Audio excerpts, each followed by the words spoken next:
அரசியல்ல பெரியாருடைய நீண்ட ஒரு பொது வாழ்க்கையில ஒரு இளைஞனாக இருந்து தொடங்கி 94 வயசு வரைக்கும் கடந்த ஒரு பொது வாழ்க்கையில எத்தனையோ மாற்றங்கள் முரண்பாடுகள் வரத்தான் செய்யும். இந்த முரண்பாடுகளுக்கு நடுவில் மையமாக நின்ற இழை எது? அவரே சொன்னாரு, இழிவை நீக்க இஸ்லாம் வழின்னு சொன்னாரா இல்லையா பெரியாரு?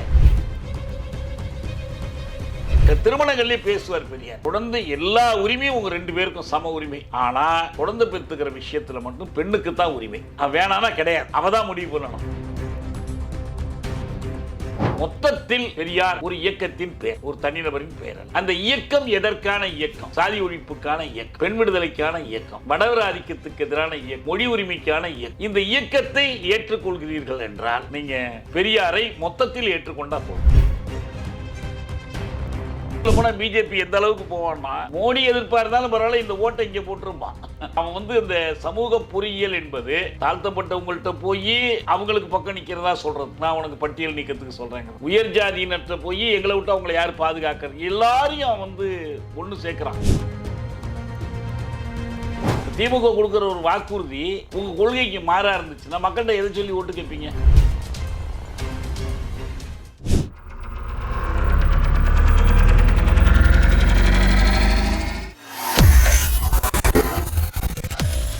வேலை வேண்டுமா? ப்ளூ ஓஷன் இருக்கிறது. 10th 12th டிப்ளமோ டிகிரி படித்தவர்களுக்கு உணவு, தங்குமிடம், இஎஸ்ஐ, PF இன்சூரன்ஸ் உள்ளிட்ட சலுகைகளுடன் அனுபவத்திற்கேற்ற நல்ல சம்பளம் 15,000 முதல் 30,000 வரை. பெண்களுக்கு முன்னுரிமை. 2,000க்கும் மேற்பட்ட வேலை வாய்ப்புகள் உள்ளன. இப்போதே தொடர்பு கொள்ளுங்கள். Blue ocean.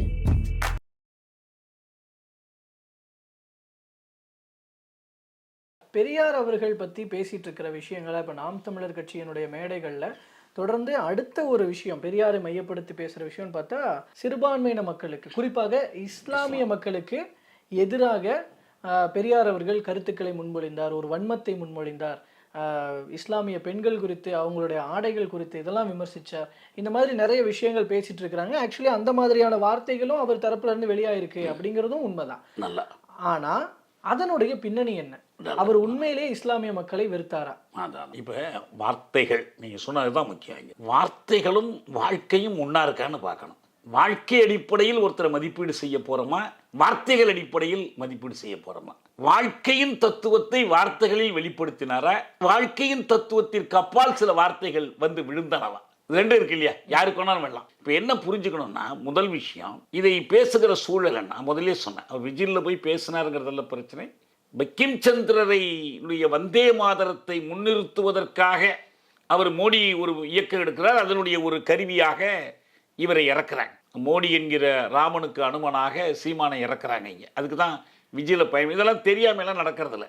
இப்போ நேற்று கிறிஸ்துமஸ் அன்னைக்கு நாடு பூரா கிறிஸ்தவ பண்டிகை கொண்டாடினவங்க மேலெல்லாம் தாக்குதல் நடத்தியிருக்காங்கன்னா, தற்செயலாக ஒரு ஊரில் பெங்களூரில் மட்டும் நடந்துச்சு இந்த அப்படி நினைக்கிறீங்க? அதெல்லாம் ஒன்றும் கிடையாது.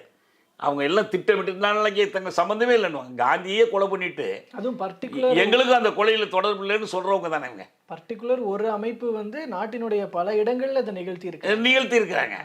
அவங்களுக்கு அவங்க நடவடிக்கையோட எங்களுக்கு தொடர்பு இல்லை, அவங்க மேலே நாங்கள் வன்மையாக நடவடிக்கை எடுக்கிறோம், அது எங்களுடைய கொள்கை இல்லை, கருத்தல்னு சொல்லுங்க பார்க்கலாம். ஒன்றுமே கிடையாது இல்லை. உங்களுக்கு கிறிஸ்தவர்கள்லாம் கொண்டாட முடியுது, முஸ்லீம்கள்லாம் கொண்டாட முடியுது, இந்துக்கள் மட்டும் ஒன்றும் கொண்டாட முடியலன்னு சொல்லி ஒருத்தரை பாமரத்தை வச்சு பேச சொல்கிறாங்க.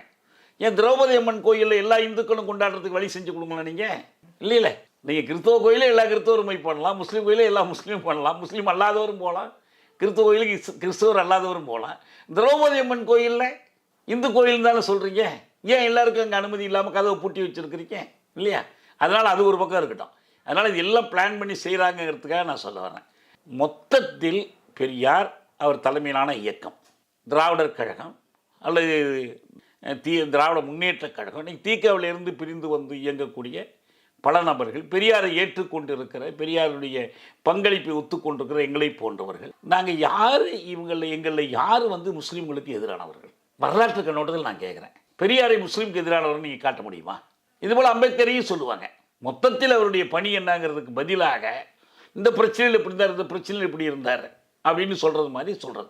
ஆனால் இப்போ இவங்க சொல்கிற அந்த சந்தர்ப்பம் இருக்குது பாருங்கள். இப்போ கொஞ்சம் இளைஞர்கள் இளம்பெண்களை எல்லாம் தூண்டி விட்டு அறகுறையான தகவலை கொடுத்து பேச விட்டுருக்குறாங்க பெரியாருக்கு எதிராக. அது என்ன நடந்துச்சு, முஸ்லீம்களை பற்றி பெரியார் என்ன சொன்னார், எப்போ சொன்னார், இதை மட்டும் நான் சொல்கிறேன். இது ஏற்கனவே இது ஒவ்வொன்றுக்குமே பெரியார் மீது பரப்பப்படுகிற ஒவ்வொரு அவதூறுக்கும் பெரியாரியர்கள் மற்ற அறிஞர்கள் தெள்ளத் தெளிவான விடை கொடுத்துட்டாங்க. இந்த விடைகள் சீமானுக்கு நல்லா தெரியும். இந்த விடைகள் தெரியாதவரை போல அதையெல்லாம் மறைச்சிட்டு தான், ஏன்னா இந்த விடைகளை அவரும் சொல்லியிருக்காரு கடந்த காலத்தில். இப்போ இதை எடுத்து சொல்லிக்கிட்டு இருக்கிறாருன்னு சொன்னால் என்ன நடந்துச்சு? 1952ஆம் ஆண்டு ராஜாஜி தமிழ்நாட்டுக்கு முதலமைச்சராகிறார். அவர் முதலமைச்சரான விதம் என்னங்கிறதெல்லாம் வரலாறு. எப்படி ஆள் பிடிச்சாரு, எப்படி அந்த அன்னைக்கே கட்சி மாற வச்சாரு, எல்லாம் ரைட்டு. கையில் ஆட்சி கிடைத்த உடனே குலக்கல்வி திட்டத்தை செயல்படுத்த தொடங்குகிறார். குலக்கல்வி திட்டத்திற்கு பெரியாரும் எதிர்ப்பு தெரிவிக்கிறார், அண்ணாவும் எதிர்ப்பு தெரிவிக்கிறார். அந்த குலக்கல்வி திட்டத்தை ஒட்டி அவர் பதவியை இழக்க வேண்டிய கட்டாயம் வருது. இந்த பதவியை இழக்கும் போது காமராஜரும் காங்கிரஸில் இருந்த வரதராஜன் நாயுடுவும் சேர்ந்து காமராஜரை முதலமைச்சராகிறாங்க. ராஜாஜியின் இடத்தில் காமராஜர் முதலமைச்சராகிறார். முதலமைச்சரானதற்கு பிறகு இது காங்கிரஸ்னால இனி ஒன்றும் லாயக்கில்லைன்னு ராஜகோபாலாச்சாரியார் வெளியில் போய் சுதந்திரா கட்சியை தொடங்குறார். நேரு அரசாங்கத்தை பர்மிட் லைசன்ஸ் ராஜ்னு வர்ணிக்கிறார். சுயராஜ்யான்னு ஒரு பத்திரிகை ஆரம்பிக்கிறார். இப்போ கூட வருதுன்னு நினைக்கிறேன் அந்த பத்திரிகை. இதெல்லாம் செய்கிறார். அந்த செய்கிற நேரத்தில் இவர் தனக்கு ஆதரவு திரட்டுறார். அப்படி ஆதரவு கொடுத்த கட்சிகளில் ஒன்று முஸ்லிம். யாருக்கு? ராஜாஜிக்கு. புலக்கல்வி திட்டத்தை ஆதரித்து பதவி இழந்த ராஜாஜிக்கு யார் ஆதரவு கொடுக்குறார்? முஸ்லீம் லீக் ஆதரவு கொடுக்குது. அப்போதான் பெரியார் முஸ்லீம்களை பற்றி, அது முஸ்லீம் லீக்கை பற்றி சொன்னது. அவர் சொல்றாரு, பார்ப்பானுக்கு பயந்து முஸ்லீம்களுக்கு அதிக இடம் கொடுத்து வந்தோம், அதன் பலனை இன்று அனுபவிக்கிறோம். இது சாணியை மிதிக்க அசிங்கப்பட்டு மலத்தின் மீது காலை வைக்க நேர்ந்த பழமொழியாக முடிந்தது. ஏன் இப்படி சொல்கிறேன் என்றால், பார்ப்பான் துரோகம் செய்ய அவனுக்கு காரணம் உண்டு. என்னவென்றால், அவனது பொய் பித்தலாட்ட உயர்வாழ்வு சரிந்து விழுகிறது.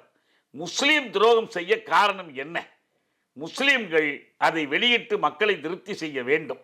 அப்போதுதான் அவர்கள் துரோக கூட்டத்திலிருந்து விலக இச்சைப்பட்டவர்கள் ஆவார்கள். முஸ்லீம் லீக் அவனுக்கு எந்த காரணமும் ராஜாஜியை ஆதரிக்கிறதுக்கு. பாப்பா ஆதரிக்கிறான்னா அவனுக்கு குலக்கல்வி திட்டம் போது, அவனுடைய கல்வி எல்லாம் வாய்ப்பு போது எல்லாரும் படிக்க வந்துருவாங்கிற பிரச்சனை இருக்குது. 5000 பள்ளிக்கூடங்களை ராஜாஜி மூடிட்டாருங்க குலக்கல்வி திட்டத்தை விட்டு. அவன் வீட்டில் போய் தொழில் கற்றுக்கன்னு சொல்லிட்டு இப்போ அதை காப்பி அடிச்சு தான் இப்போ ஒரு கல்வி கொள்கையில் கொண்டுட்டு வர்றாங்க அவங்களுக்கு. அப்போ காமராஜரை திரும்ப உட்கார வச்சு அந்த பள்ளிக்கூடங்களை மீண்டும் திறக்க வச்சாங்க. அடுத்து வந்த தேர்தலில் குடியாத்தம் தொகுதியில் இடைத்தேர்தலில் போட்டியிட வைத்து பெரியார் காமராஜர் 2 பேருமே ஆதரித்து அவரை வெற்றி பெற வச்சாங்க. எய்த்து கம்யூனிஸ்ட் கட்சி போட்டி போட்டுச்சு. அந்த மாதிரி நடந்த அந்த சம்பவங்களுடைய மொத்த பின்னணியில் முஸ்லீம் லீக் எங்கே நிற்கிதுன்னா ராஜாஜி கூட போய் நிற்கிது. அப்போ ஒரு கடுமையாக திட்டுறார், நாம் உங்களுக்கு ரொம்ப நாங்கள் இடம் கொடுத்துட்டோம். இது அந்த உரிமையோடு ஒரு பெரிய மனிதர், தமிழ்நாட்டில் ஒரு பெரிய தலைவர் பேசக்கூடிய பேச்சு. இதே பேச்சை நான் பேச முடியாது, இன்னொருத்தர் பேச முடியாது. அதை புரிந்து கொள்ளணும், அவ்வளவுதான். அவர் என்ன அதிலேருந்து தொடர்ந்து முஸ்லீம் லீக்கு எதிராகவே இருந்தாரா, முஸ்லீம்களுக்கு எதிராகவே பேசிக்கிட்டு இருந்தாரா? திரும்பவும் ஆதரவு நிலைப்பாடு வந்துச்சு. ஆமாம்மா, அவங்க திரும்ப பல மாற்றம் வர்றாங்க, அவங்களுக்குள்ள பிளவுகள் வருது. உங்களுக்கு 67 தேர்தலில் காயிதே மில்லத்தும் சேர்ந்து தான் நிற்கிறார், அண்ணா கூட நிற்கிறாரு. இந்த திமுக அரசாங்கம் தோன்றுவதற்கு காரணமாக இருக்கிறாரு. அரசியலில் பெரியாருடைய நீண்ட ஒரு பொது வாழ்க்கையில் ஒரு இளைஞனாக இருந்து தொடங்கி 94 வயசு வரைக்கும் கடந்த ஒரு பொது வாழ்க்கையில் எத்தனையோ மாற்றங்கள், முரண்பாடுகள் வரத்தான் செய்யும். இந்த முரண்பாடுகளுக்கு நடுவில் மையமாக நின்ற இழை எது? அவரே சொன்னார், இழிவை நீக்க இஸ்லாம் வழின்னு சொன்னாரா இல்லையா பெரியாரு? அதையும் பெரியார் தானே சொன்னார். அவர் மத மாற்றத்தை ஆதரிக்கலை. அம்பேத்கர் பௌத்த மதத்துக்கு மாறும்போது கூட அவர் அதை ஆதரிக்கலை. இல்லை, இந்து சமூகத்துக்குள்ள மாற்றங்கள் செய்யணும், போராட வேண்டிய கட்டாயம் இருக்கு என்று சொல்லிதான் நிலைப்பாடு எடுக்கிறார். அப்படி இருக்கும்போது இஸ்லாமுக்கு போறாங்க, போகட்டும், அவன் இழிவை நீக்க அது வழின்னு சொன்னா தாராளமா போடலாம் அப்படின்னு சொன்னார். இல்ல அது ஒரு கருத்தா அவர் சொன்னாரா, இல்ல அவரே சஜஸ்ட் பண்ற? இல்ல இல்ல, அவரு அதுக்காக ஒரு இயக்கம்லாம் நடத்தலை. இப்போ அம்பேத்கர் ஒரு மக்களை திரட்டி அப்படி மாற்ற போனார் பாருங்க. மாற்றப் போவதற்கு நான் தடை இல்லை, அதை நான் குறையா கருதலை. ஆனால் எந்த மதத்தையும் அவர் ஏற்றுக்கொள்ளலை. இஸ்லாமாக இருக்கட்டும், கிறிஸ்தவமாக இருக்கட்டும், கிறிஸ்தவத்தில் பல்வேறு பிரிவுகளாக இருக்கட்டும், சைவம் வைணவம், ஏன்னா கடவுள் இல்லைங்கிற நிலைப்பாடு எடுத்துட்டார் இல்லையா? கடவுளை கற்பித்தவன் அயோக்கிய முட்டாள்னு சொல்லிட்டார். அதனால் அவர் எந்த மதத்தின் சார்பாகவும் நிலை எடுக்கவில்லை. ஆனால் மக்கள்கிட்ட மத நம்பிக்கை இருக்கு. என்ன கோயில் நுழைவு போராட்டத்தை எப்படி நடத்த முடியும்? உனக்கு தான் கடவுள் நம்பிக்கை இல்லை, அப்போ கோயில் யாருக்கு திறந்துருந்தா உனக்கு என்னன்னு கேட்பாங்கல்ல. அவங்க சொன்னாங்க, இல்லை இல்லை எங்களுக்கு வேண்டியில்ல, ஆனால் மக்கள் நம்புகிறாங்கன்னா அங்கே சமத்துவம் வேணும். நம்புவதற்கும் சமத்துவம், நம்பாமல் இருப்பதற்கும் சமத்துவம். அந்த சமத்துவத்தின் அடிப்படையில் அவங்களுக்கு வழிபாட்டு உரிமையை நாங்கள் கோர்றோம். அதில் சமத்துவ உரிமையை நாங்கள் கேட்குறோம்.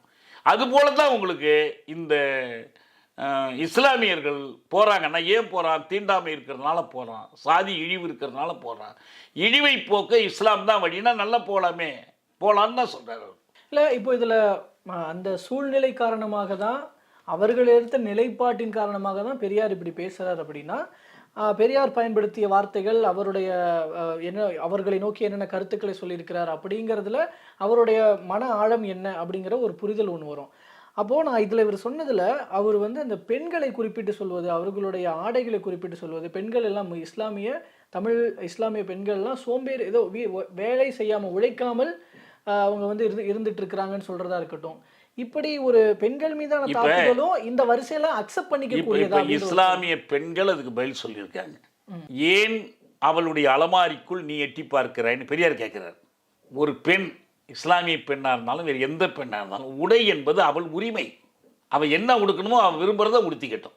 நீ எந்த அடிப்படையிலையும் அதை வந்து கட்டாயப்படுத்தக்கூடாது, கட்டுப்படுத்தக்கூடாது. இஸ்லாமிய மதவாதத்தின் அடிப்படையில் கட்டுப்படுத்தினாலும் நமக்கு உடன்பாடு இல்லை.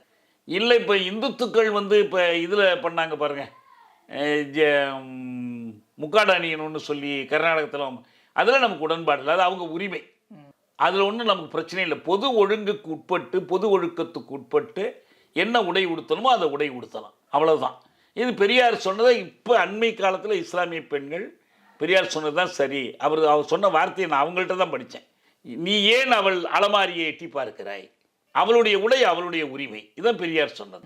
அவர் எனக்கு ஒரு பெண் ஏன் அடிமையானால்னு எழுதி பெண்ணினுடைய விடுதலைக்கு தொலைநோக்கோடு சிந்தித்தவர். இந்த கருத்தடை முறைகள்லாம் வருகிற காலத்துக்கு முன்னாலேயே அவர் சொன்ன ஒரு கருத்தை வச்சு தான் பாரதிதாசன் எழுதினார், காதலுக்கு வழிவைத்து கருப்பையை சாத்த ஒரு வழிகாண்போம்னர். அப்பெல்லாம் இல்லாத காலத்தில் ஒரு திருமணங்கள்லேயே பேசுவார் பெரியார். குழந்தை எல்லா உரிமையும் உங்கள் 2 பேருக்கும் சம உரிமை, ஆனால் குழந்தை பெற்றுக்கிற விஷயத்தில் மட்டும் பெண்ணுக்கு தான் உரிமை, வேணான்னா கிடையாது, அவள் தான் முடிவு பண்ணணும். ஏன்னா இயற்கையே அவளை தான் சுமக்க வச்சிருக்கு என்று அவ்வளவு தெளிவாக இருந்த ஒருத்தர் போய் இஸ்லாமிய பெண்களுக்கு மட்டும் தனியாக ஒரு விதி வைப்பார். அப்படிலாம் ஒன்றும் கிடையாது. ஆனால் அந்த வார்த்தை பயன்படுத்தி இருக்கிறார்கள், உழைக்காமல் அவங்க வந்து வாழ்கிறார்கள் அப்படின்னு சொல்றது. ஒரு குறிப்பிட்ட பிரிவு அவர் பார்த்த அவர் அனுபவத்தில் ஒரு சிலர் சொல்கிறது, எல்லாரையும் சொல்கிறதுன்னு அதை எடுத்துக்க முடியாது. இப்போ நான் ஒரு உதாரணம் சொல்கிறேன். நான் திருவாரூர், நான் பள்ளிக்கூடத்தில் படித்தேன். தெப்ப திருவிழா கமலாலயம் குளத்தில் நடக்கும். அந்த கமலாலய குள கரையிலேயே பெரியார் கூட்டம் நடக்கும். தெப்பமா வெங்காயம் எங்கடா கண்ட சாமியான்னு பேசுவார் அவர். இந்த பக்தர்கள் சிரிப்பாங்க, இவர் பேச்சை கேட்டு ரசிப்பாங்க. அந்த மாதிரி ஒரு உரிமையை தமிழ் சமுதாயம் அவருக்கு கொடுத்துருந்துச்சு. இதுக்காக எல்லாரும் நாங்கள் அப்படி பேசுகிறோன்னு நம்ம புறப்பட முடியாது. இப்போ திருவாரூரில் இந்த தேர், ஆழித்தேர் பிற்காலத்தில் தான் ஓட்டினாங்க, ஓடாமல் இருந்த தேர். அந்த தேரடி தான் பொதுக்கூட்டம் நடக்கிற இடமே. அந்த பொதுக்கூட்டத்தில் அவரும் பேசுவார், குன்றக்குடி அடிகளாரும் பேசுவார், எல்லாம் ஒரு மேடையில் தான் பேசுவாங்க. அதனால் இதெல்லாம் வந்து நம்ம ஒரு காரணம் தேடி கற்பித்து கொண்டே போயிட்டே இருக்க முடியாது. மொத்தத்தில் பெரியார் ஒரு இயக்கத்தின் பெயர், ஒரு தனிநபரின் பெயர் அல்ல. அந்த இயக்கம் எதற்கான இயக்கம்? சாதி ஒழிப்புக்கான இயக்கம், பெண் விடுதலைக்கான இயக்கம், வடவர் ஆதிக்கத்துக்கு எதிரான இயக்கம், மொழி உரிமைக்கான இயக்கம். இந்த இயக்கத்தை ஏற்றுக்கொள்கிறீர்கள் என்றால் நீங்கள் பெரியாரை மொத்தத்தில் ஏற்றுக்கொண்டால் போதும். அவர் சொன்னது எல்லாத்தையும் நியாயப்படுத்தணும், ஆதரிக்கணுங்கிறது என்னுடைய வாதம் அல்ல. பெரியாரை மொத்தத்தில் நீங்கள் ஏற்றுங்க. நான் எழுதினேன், சமூக நீதி அதாவது சமூக நீதி புத்தமைப்பின் உழைக்களம், தன்மான தமிழகத்தின் அடித்தளம், சமூக நீதி புத்தமைப்பின் உழைக்களம், பெரியார் விடுதலை சிந்தையின் விளைநிலம்னு எழுதினேன். இதான் பெரியாரை பற்றி சுருக்கமான செய்தியை. இதை ஒத்துக்கிறாரா சீமான்கிறது தான் கேள்வி. இதை ஒத்துக்கிட்டாங்கன்னா பெரியாருக்கு நீங்கள் என்ன குறை வேணாலும் இல்லை, எல்லாரையும் வாசிக்கலாம், மீள் வாசிப்பு செய்யலாம். பெரியார் அதை வரவேற்கிறார். நான் இன்றைக்கி எழுதுறதெல்லாம் நீ ஏற்றுக்கணும்னு அவசியம் இல்லை, நீ யோசித்து உனக்கு சரின்னு பட்டதை ஒத்துக்க. எதிர்காலத்தில் பெரியார்னு ஒருத்தர் இப்படிலாம் சொல்லிட்டு போனார், இதெல்லாம் தப்பாக போச்சு, முட்டாள்தனமாக போச்சுன்னு சொன்னால் அது என்னுடைய வெற்றிங்கிறார். நான் வலியுறுத்தின பகுத்தறிவை நீ பயன்படுத்தி என் கருத்தையும் நீ நிராகரிக்கலான்னு தான் சொல்கிறார். காரண காரியத்தோடு செய்யணும், அது செய்யலையவங்க. இப்போ 26 தேர்தல் வருகிறது. இந்த தேர்தல் நேரத்தில் இப்போ பாஜகவினுடைய அவங்களோட கரங்கள் இங்கே உள்ள விரியணும், அவங்களுடைய கால்கள் பதிக்கணும் அப்படின்ற இடத்துல சித்தாந்த ரீதியாக இங்கே பெரியாருக்கு ஒரு பெரிய இழுக்கை ஏற்படுத்திடணும் அப்படின்ற ஒரு விஷயத்தில் இதெல்லாம் முன்னெடுக்கிறாங்கன்றது புரிஞ்சுக்க முடியுது. அது சாத்தியப்படும் நினைக்கிறீங்களா? எது சாத்தியப்படும்? பெரியார் கருத்துக்கள் இங்கு மழுங்கடிக்கப்பட்டு அதன் மூலமாக இப்போ எப்படி சீமான் சொல்றார், பாரதியாரை உள்ள கொண்டு வருவது, பிராமணர்களை வைத்து திராவிட கோட்டையை இடிப்பது, இதெல்லாமே சாத்தியப்படும் அப்படின்னு எடுத்து எந்த அளவுக்கு அது படும் இல்லை நடக்காதா? அதுல உங்களோட பார்வை தேர்தல் அரசியல் சாத்தியப்படுமா சாத்தியப்படாதா என்பது நம் கையில் இல்லை. அது சூழ்நிலைகளை பொறுத்தது மட்டுமல்ல, அந்த வேலையில் ஈடுபட்டு இருக்கிறவர்கள் என்ன முயற்சிகள் எடுக்கிறாங்கங்கிறத பொறுத்து இருக்கு. நான் எல்லாம் ஒன்றும் நடக்காது, இது பெரியார் மண் அப்படின்னு சொல்லிக்கிட்டு இருந்தோம்னா சுலபமாக சாத்தியப்பட்டுரும். மேற்கு வங்கத்தில் 25 ஆண்டுகள் ஜோதிவாசெல்லாம் இருந்து கம்யூனிஸ்ட் இயக்கம் ஆட்சி நடத்தின மண்ணில் அந்த கட்சியை விட்டுட்டு எந்த கட்சிக்குடா போனான்னு பார்த்தா பாஜகவுக்கு போய் சேர்றான். கற்பனையிலும் நினச்சி பார்க்க முடியல. இங்கே தமிழ்நாட்டில் இந்த வத்திராயிருப்பில் ஒரு தோழர் இருந்தார், பழைய தோழர் ஒருத்தர், சிபிஐ தோழர், மார்க்சிய அடிப்படைகள்லாம் மொழிபெயர்த்தவர். அவர் ஒன்றுமே தெரியாதவர்லாம் இல்லை. திடீர்னு ஒரு நாள் அவர் பாஜகவுக்கு போகும்போது நமக்கெல்லாம் அதிர்ச்சியாக இருந்துச்சு. பிறந்ததுலேருந்து நீ உன் மனசில் ஊறின தத்துவங்கள்லாம் என்ன ஆச்சு, எப்படி போக முடியுது? சுயநலத்து கூட போயிருக்கலாம். இப்போ இந்த மாதிரி மாற்றங்கள் மொத்தமாக வர முடியுமானா வர முடியும், முடியாதுன்னெலாம் இல்லை. அந்த அளவுக்கு இந்த மக்களை பக்குவப்படுத்துறது. இன்னொரு காரணம் என்ன இருக்குன்னா, பெரியார் எதிர்ப்பா, பெரியாருடைய கொள்கைகளா, பெரியாருக்கு எதிரான கொள்கைகளா, இந்துத்துவமா, சமயச்சார்பின்மையா என்று ஒரு போட்டி நடந்தால் பார்த்தா பரவாயில்ல. வேறு பல கேள்விகள் இதில் ஊடறுத்து கொண்டு போகுது. இப்போ திமுக ஆட்சி செய்கிறது சரியா, அவங்க கொள்கைகள் சரியா, இந்த ஆட்சிக்கு எதிரான கருத்துக்கள், இது அப்படி போகுது. இன்னும் சொல்ல போனால் பிஜேபி எந்த அளவுக்கு போவான்னா, மோடி எதிர்ப்பாக இருந்தாலும் பரவாயில்ல, இந்த ஓட்டை இங்கே போட்டுருப்பான். அந்த அவன் இந்த சமூக பொறியியல் என்பது தாழ்த்தப்பட்டவங்கள்ட்ட போய் அவங்களுக்கு பக்கம் நிற்கிறதா சொல்கிறது. நான் உனக்கு பட்டியல் நீக்கத்துக்கு சொல்கிறேங்கிறது. உயர் ஜாதியினற்ற போய் எங்களை விட்டு அவங்கள யார் பாதுகாக்கிறது? எல்லாரையும் அவன் ஒன்று சேர்க்குறான். சந்தர்ப்பவாதத்துக்கு ஒரு எல்லையோ அளவோ இல்லை. நீங்கள் மகாராஷ்டிராவில் அசோக் சவான், அஜித் பவார் 2 பேர் ஊழலை சொல்லி தான் அதுக்கு முந்தின தேர்தல் ஜெயித்தாங்க. அடுத்த தேர்தல் அந்த 2 பேரையுமே தங்களோட வைத்து கொண்டு தான் ஜெயிக்கிறாங்க. எந்த தயக்கமும் இல்லை. நேருக்கு நேர் அந்த இயந்திரங்களை எல்லாம் பயன்படுத்துகிறாங்க. அதே போல் தேர்தல் நியாயமான ஒரு தேர்தலை நடத்தி அதில் யார் வெற்றி தோல்வி என்று தீர்மானிக்க. நம்ம தேர்தலுக்குன்னு உள்ள குறைகள் இருக்குது. பணநாயகமாக இருக்குது, சாதி நாயகமாக இருக்குது, காசு கொடுத்து ஓட்டு வாங்கிறது இருக்குது, பணம் யார் எவ்வளோ செலவு. இன்றைக்கி உலகத்தின் மிகப்பெரிய பணக்கார கட்சி பாஜக. ஒரு ஆண்டில் அதுக்கு இந்த நன்கொடைகள் பெருக்கம், அதிகாரபூர்வ நன்கொடைகள் சொல்கிறேன், ட்ரஸ்ட் வழி நன்கொடைகள் பெருக்கம் மட்டும் 80 விழுக்காடு பெருகுது. காங்கிரஸ் அதில் 10ல் 1 பங்கு தான் காங்கிரஸுக்கு நன்கொடைகள் வருது. அதுவும் ஒரு பெரிய கட்சி தான். இவ்வளவு தடைகளையும் மீறி தான் நீங்கள் இங்கே வெற்றி பெற்றாகணும். அடுத்து இதில் என்ன முக்கியமான சிக்கல் இருக்குன்னா, தேர்தலில் வெற்றி பெறணும்னா அது ஒரு தேர்தல் கட்சி தான் வெற்றி பெற முடியும். நாம் முட்டு கொடுக்கலாம், ஆதரிக்கலாம், நியாயப்படுத்தலாம், எல்லாம் பண்ணலாம். அப்படி வெற்றி பெறணும்னா அதுக்கு ஒரு கூட்டணி இருக்குது. இப்போ அந்த கூட்டணி எப்படி இருக்கணும்? இதுக்கு அநியமாக இருக்கணும். அது வெறும் எனக்கு 2 சீட்டு, உனக்கு 4 சீட்டு, 5 சீட்டுங்கிற கூட்டணியாக இருக்கக்கூடாது. ஒரு குறைந்தபட்ச கொள்கை சார்ந்த வேலை திட்டம் வேணும். நீங்கள் காமன் மினிமம் ப்ரோக்ராம் ஒன்று இருக்குதா இந்த கூட்டணிக்கு? இல்லையே. அப்போ எதை சொல்லி நீங்கள் ஓட்டு கேட்க போகிறீங்க? இப்போ திமுக கொடுக்குற ஒரு வாக்குறுதி உங்கள் கொள்கைக்கு மாறாக இருந்துச்சுன்னா மக்கள்கிட்ட எதை சொல்லி ஓட்டு கேட்பீங்க? அதனுடைய விளைவு என்ன? கம்யூனிஸ்டுகள் கூட என்ன பண்ணுறாங்கன்னா, ஸ்டாலின் ஆசி பெற்ற வேட்பாளர், உதயநிதி ஆசி பெற்ற வேட்பாளர்னு போட்டுக்கிறாங்க. என்ன ஆசி வந்திருக்கு? இந்த சந்தர்ப்பவாதம்லாம் வருதில்ல. அதனால் நாம் சொல்கிறோம், இப்போ தோற்கடிக்கப்பட வேண்டிய சக்தி பாஜக, அதிமுக, இந்த தாவேக, இது எல்லாம் ஒரே ஆர்எஸ்எஸ் இந்துத்துவ சூடாயுதத்தினுடைய வெவ்வேறு முனைகள் தான். மைய முனையில் அதிமுக இருக்கு, சைடில் சீமான் இருக்கார், இன்னொரு சைடில் விஜய் இருக்கார். வேற ஒன்றும் சந்தேகமே இல்லை.